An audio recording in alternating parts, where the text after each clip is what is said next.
Esta es una exposición en audio que contiene las ideas más relevantes sobre la introducción, la información histórica y la lingüística, temas que forman parte del libro Una introducción a la lingüística general de la autora Consuelo Llanes Cosío, editado en el año 2007 en la ciudad de Quito, páginas 5 al 82. Con la finalidad de familiarizar al oyente, partirá haciendo una diferenciación entre gramática tradicional y lingüística.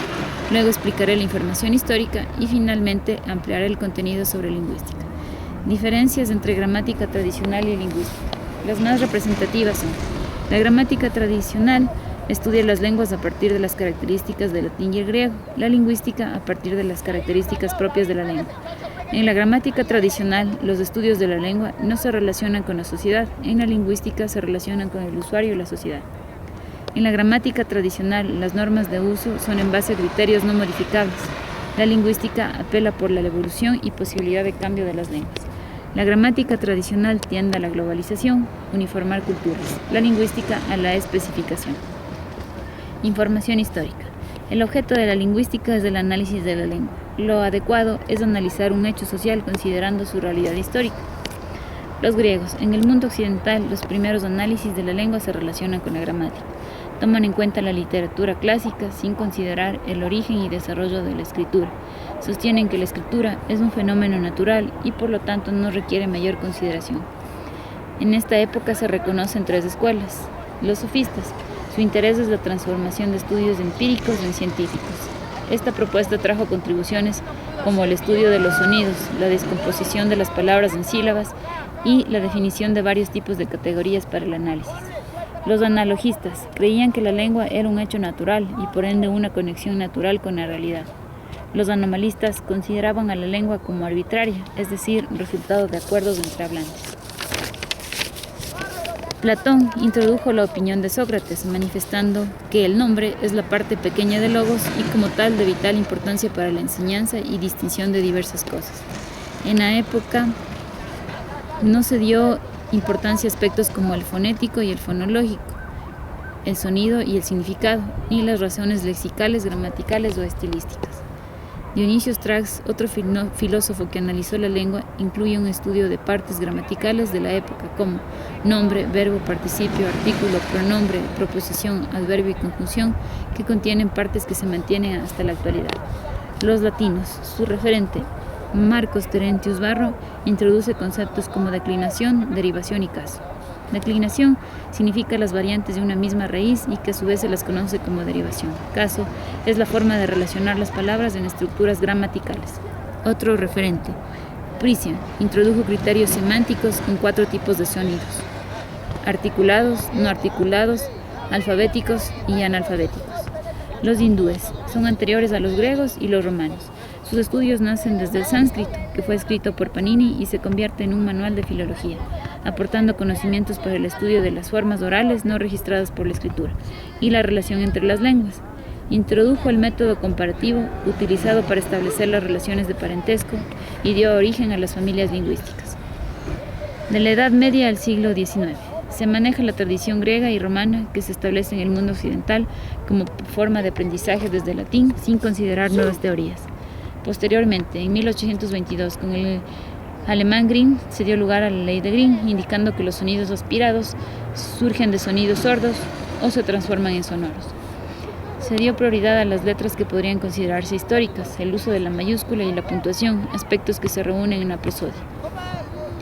Se da origen a conceptos de léxico y la creación del diccionario con el significado etimológico de las palabras. Así, una misma palabra llega a tener significados como si fueran términos diferentes, además de que coloca a los sinónimos en términos de igualdad, dando origen a errores semánticos. La lingüística moderna. En el siglo XX se evidencia que el estudio de la lengua, solo desde su parte histórica, no es la única forma científica de estudiar el problema. Ferdinand de Saussure desarrolla trabajos sobre las lenguas que tienen 3 principales objetivos. Primero, hacer del estudio sincrónico de la lengua un trabajo científico. Segundo, demostrar la existencia de hechos lingüísticos. Tercero, establecer métodos de identificación y tratamiento de hechos lingüísticos.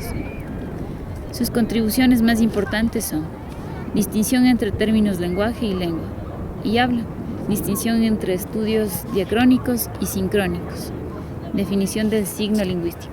Bajo la influencia de Saussure se desarrollan escuelas como la de Praga y Copenhague.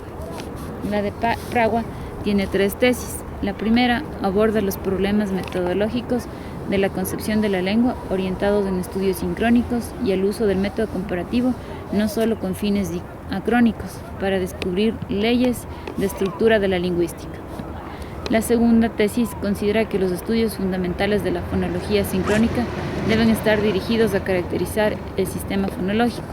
La tercera tesis examina las funciones lingüísticas que modifican las estructuras fónicas, lexical y gramatical. La Escuela de Copenhague.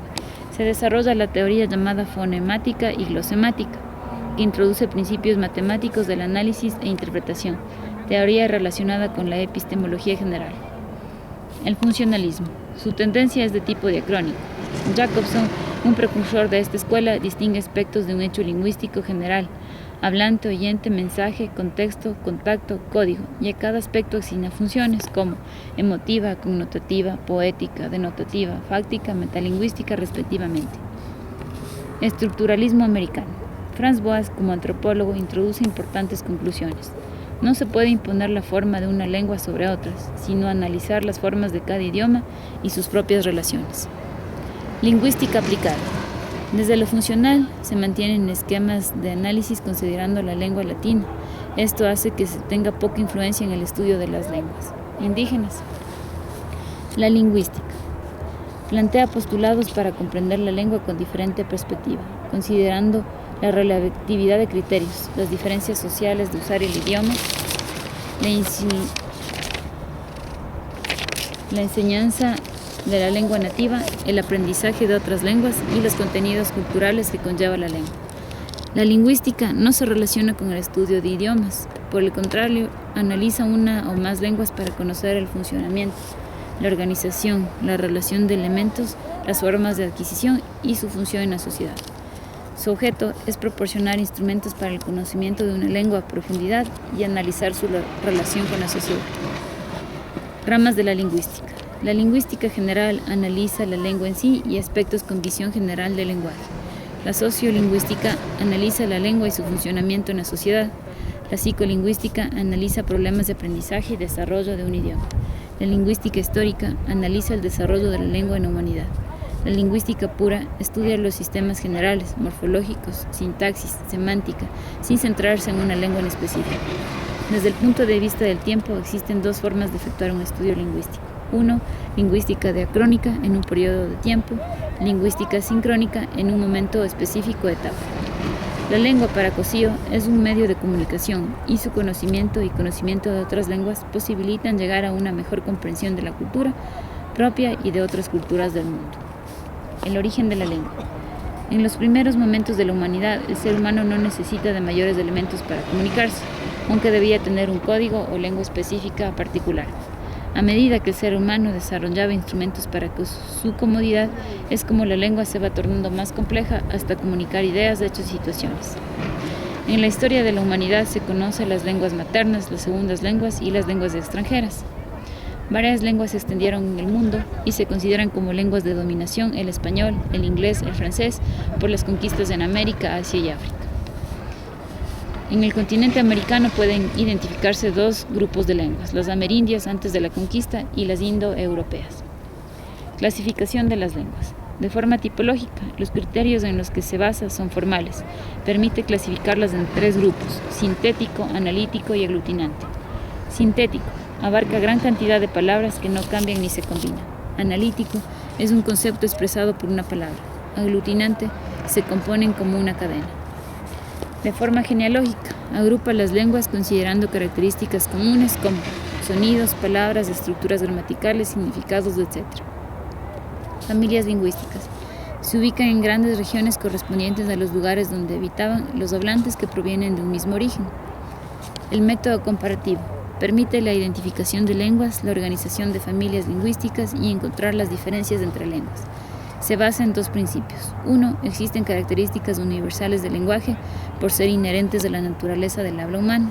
2. Existen rasgos característicos entre lenguas, ya que corresponden a una cultura y no hay 2 culturas iguales. Esta teoría, además de identificar tipos de elementos, relaciones y conceptos de las lenguas, identifica también si la gramática usada en una lengua es útil para otra. Comunidades lingüísticas. Es un grupo de personas que conforman una sociedad que comparte una misma lengua, para comunicar independientemente del sistema político, social, religioso, económico, cultural que comparten. La comunidad lingüística existen formas aceptables de hablar que lastimosamente son de carácter social y responden a la opinión de grupos de prestigio que ejercen control sobre una comunidad lingüística. La diferenciación entre idiomas, además de criterios lingüísticos, se debe considerar aspectos culturales, políticos y de territorialidad. Gracias.